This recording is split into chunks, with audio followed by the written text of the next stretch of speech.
The history of Alaska is rich and diverse, spanning thousands of years before the arrival of European explorers to its current status as the largest state in the United States.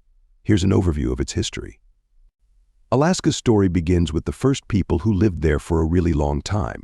They are called Native Alaskans, and there are different groups like the Inuit, Yup'ik, Athabaskan, Tlingit, Haida, and Tsimshian. Each group has its own special ways of living, talking, and doing things. They used to get their food by hunting, fishing, and collecting things from the land. In the 1700s, Russian explorers started to visit and take control of Alaska. They made a company called the Russian-American Company, approved by their leader, Tsar Paul I, in 1799. This company built places to trade and live along the coast mainly to trade fur. Sitka, which was once called New Archangel, became the main city of Russian America in 1808. When the Russians came, life changed a lot for the native Alaskan people. They got sick from new diseases, and there were fights over land and things like fur.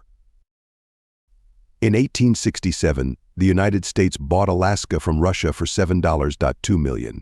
People called it the Alaska Purchase or Seward's Folly because the person who made the deal, Secretary of State William H. Seward, was criticized for it.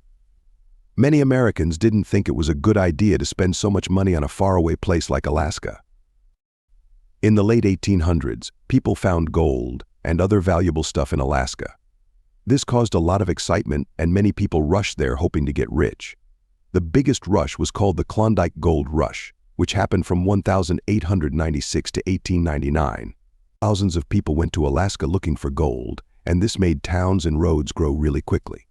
Finding gold made Alaska's economy grow a lot, but it also hurt the environment and changed life for the native Alaskan people.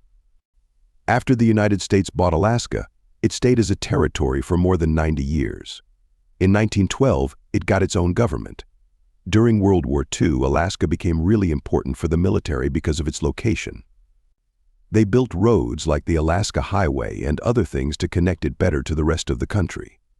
Finally, in 1959, Alaska became the 49th state of the United States, and it's the biggest state in terms of land. Since becoming a state, Alaska has grown economically. It makes money from industries like getting oil and gas, fishing, tourism, and shipping. Finding oil in the North Slope in the 1960s changed everything. They built a big pipe called the Trans-Alaska Pipeline to move the oil, and it's still really important for Alaska today. Overall, the history of Alaska is characterized by its vast wilderness, rich cultural heritage, and complex interactions between indigenous peoples, European colonizers, and the United States government.